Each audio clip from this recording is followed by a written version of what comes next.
In the quiet outskirts of Cebu City, where the streets were narrow and the houses stood so close that neighbors could hear each other's laughter, arguments, and prayers, lived a young girl named Mira.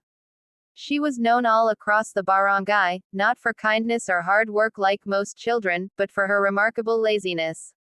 While other kids helped their parents clean, fetch water, or gather firewood, Mira preferred lying under the shade of the old mango tree beside their house, staring at clouds drifting across the humid Philippine sky. Her family was poor, so poor that every day felt like a test of survival, but Mira never seemed to care. She acted as if time would pause and wait for her, even when life around her moved with the force of hunger, responsibility, and reality. Her mother, Aling Rosa, often begged her to help with chores. "Anak, please, just fetch water from the well," she would say, her voice tired from long days spent washing clothes for other families to earn a few pesos. Mira would mumble back with a heavy sigh, "Later, Ma," even though, later, rarely came. Her father, Mang Roberto, worked as a fisherman and sometimes returned home with nothing but exhaustion. Still, when he spoke gently to Mira, reminding her that every pair of hands mattered when a family was poor, she would only look away, embarrassed but unwilling to change. In front of their house they kept their only valuable possession, a thin, weary cow named Cinta. The cow wasn't strong or young, she gave only a small amount of milk each day, barely enough to sell to neighbors for rice money. Still, she was precious to the family. Without Cinta, their already fragile life would crumble. They tied her beside the community well, where the shade of a bamboo roof kept her cool. Every morning, villagers would stop by the well to draw water and pat Cinta's head. "She's old," they would say, "but she is still trying." Sometimes, they wished Mira would try just as hard. One sweltering afternoon, when the air felt thick enough to drink and the sun burned angrily on the earth, something happened that shook the entire neighborhood. Mira lay again under the mango tree, pushing away her mother's request to gather water. She didn't notice the cow swaying unsteadily beside the well. Cinta's legs trembled, her ribs showing through her thin hide, and her breaths became shallow. Suddenly, the cow collapsed to the ground, her legs folding beneath her in slow, painful motion. When the neighbors saw Cinta fall, they rushed toward the well. "Naku, the cow!" a woman shouted. "She might not make it through the day." Others dropped their buckets and ran to help, bringing water, wiping her head, and trying to cool her overheating body. Mira watched from a distance, irritation passing over her face instead of concern. She hated chaos. She hated people shouting. She hated responsibility knocking at her door. But when her father sprinted from their house, panic sharp in his eyes, Mira felt something stir inside her, fear she had never acknowledged. Rushing closer, she saw how Cinta struggled to breathe. The cow's eyes were half closed, her tongue limp, her body twitching weakly. The villagers looked at Mira with disapproval. "You should have been taking care of her," one man said. "This cow feeds your family." Shame washed over Mira so painfully that she felt her cheeks burn. She wanted to look away, pretend she wasn't responsible, pretend none of this was her fault. But she couldn't. For the first time, she truly saw the world around her, the cracked walls of their home, the empty sacks of rice in the corner, the exhaustion on her parents' faces, and now the cow, their last hope, slipping away. Mira knelt beside Cinta, her hands shaking as she touched the cow's weak neck. Memories flashed. Her mother waking before sunrise to work, her father rowing far into the sea in storms, her neighbors helping each other even when they had little to give. Mira realized that she had lived in a world built by the labor of others, while she contributed nothing but excuses. As the day dragged into evening, the villagers worked together to save the cow. They massaged her legs, brought cool water, and gently lifted her head. Mira stayed beside Cinta the entire time, tears stinging her eyes. She whispered apologies to the animal, guilt twisting in her chest. Her father's hand rested on her shoulder. "Anak," he said quietly, "now you understand why we ask you to help." His voice wasn't angry, just tired, sad, but full of love. That night the air turned cooler, and a light drizzle fell over the barangay. The neighbors, after hours of effort, went home to rest.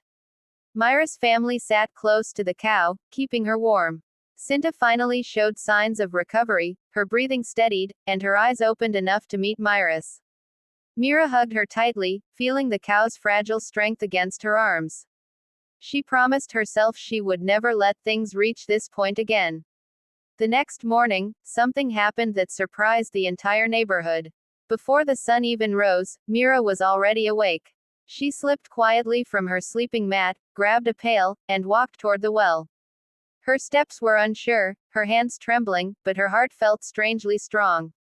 She filled the buckets with water, carried them home without complaint, and returned to feed Cinta with fresh grass she had gathered from the roadside.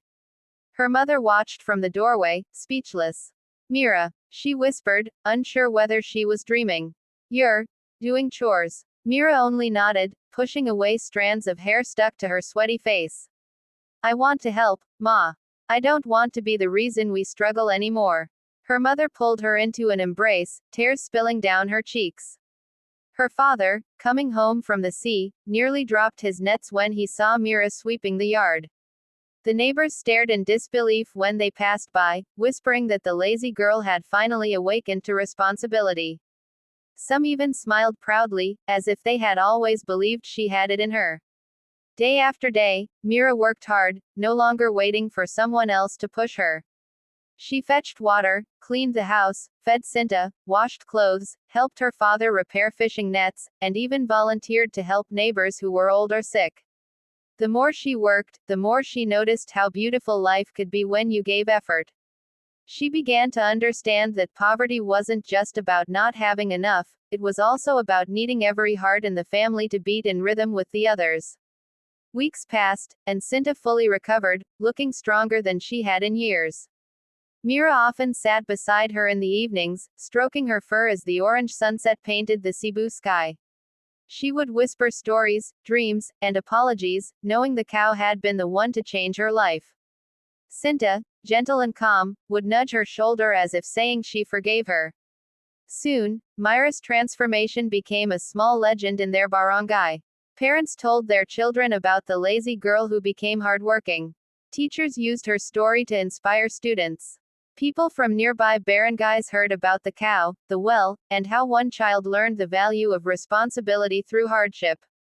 Some families even retold the story to relatives abroad, and it reached Filipino communities in the United States, immigrants who understood the struggle of starting from nothing. They told it proudly. Back home, in Cebu, there was a girl who changed her whole life.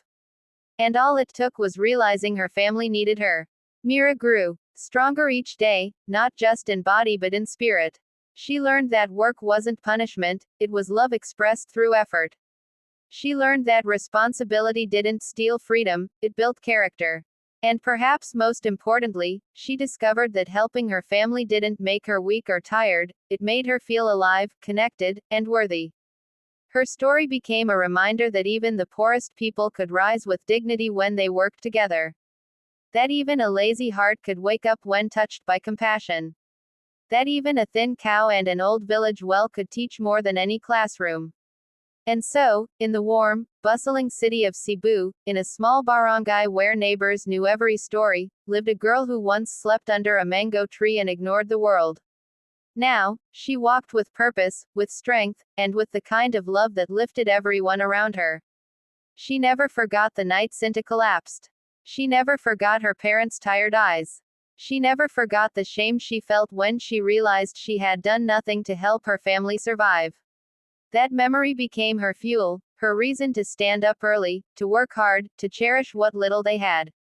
It shaped her into a young woman admired by many. And whenever someone passed by the old community well, they would see the cow grazing peacefully under the bamboo shade and smile, remembering the girl who changed her entire life because of one moment that opened her eyes.